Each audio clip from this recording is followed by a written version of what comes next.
remember one of the excerpts from the life of Richa Kar, the founder, CEO, and the woman behind the idea of online lingerie shopping in India. Why am I bringing her up today? Is because, like me, many of you might have faced this awkward situation when you went out for lingerie shopping for the first time, maybe with your mother or whoever, I'm not aware. But like everybody else's mother, Richa Kar's mother was also shocked at the idea. And her initial response was, what will I tell my friends?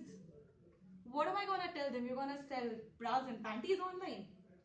Such as this, her initial days were filled with humor from a family, from the landlord. She just wanted a place to set her up own business.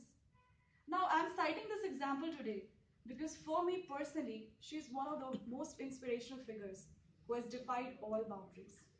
Mr. Toastmaster, members and guests, a very good evening to all of you. Good evening. Good evening. My speech today of Pink and Blushes is basically a tribute to all the beautiful ladies out here and also the beautiful men sitting in the room. On similar note, I recently happened to watch a movie, a biography on Chanel. The ladies might be aware, called Coco Before Chanel. So for those of you who do not know about the movie, now this movie portrays how instrumental Chanel was in defining the feminine style and the dresses during the 20th century era. Now, well, that era was basically recognized by those flowery hats, by corsets, by yards of laces on your dress. But this woman used her extraordinary instinct to distill an elegant and sophisticated line of clothing, which definitely propelled her to the name and glory as we know today, Chanel. We are all aware of Oprah Winfrey, the talk show host and the businesswoman. Her shows are mostly centered around the issues which are faced by American women in particular. The examples of such fearless ladies are endless, I must say. But today, women, they have outgrown and they are at par with their male counterparts, despite all the odds and the challenges. But there are certain issues which still go unnoticed. Many women find it very difficult to balance, have a perfect work-life balance. And often the guilt comes from outside sources, like a pressure from her husband, from her family, from her own relatives. So I'm aware of my own distant relative whose husband, the man was asked to leave, the woman was asked to leave the job. And guess why? So apparently society perceived that the man of the house was not capable enough to support the family, and that is why the woman had to step up.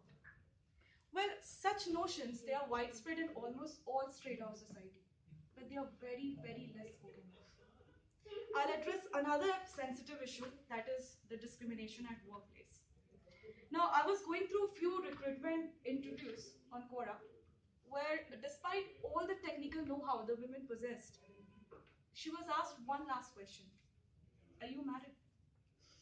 Or are you going to get married? Well, and guess her befitting reply was? So her befitting reply was, does it change anything till now?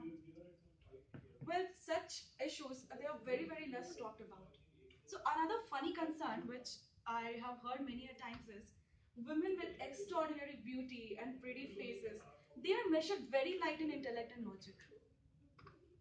But let me remind you that behind that white collar is a beauty, is a grace that exemplifies grace from so much from inside as from outside. However, I will definitely acknowledge that the devil is not black as he is painted always. The same society of which I'm talking about, where there is hatred, there is also love.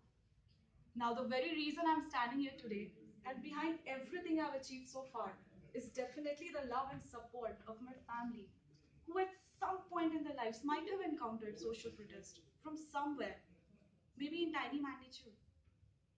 Similarly, there are certain in-laws families I'm aware who are an ardent supporter of their daughter-in-law's education. Now there are husbands who have given up their careers so that their better wives can achieve their aspirations. Now in this similar context, there is one more theory which is comprehended very wrongly, the idea of feminism. That most of you, mainly it's commonly perceived that it's totally centric on women and girls, and it basically just promotes the superiority of women over men. But in reality, feminism is a beautiful concept.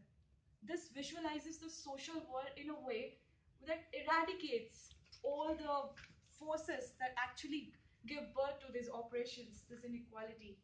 And in doing so, it actually promotes the pursuit of equality and justice.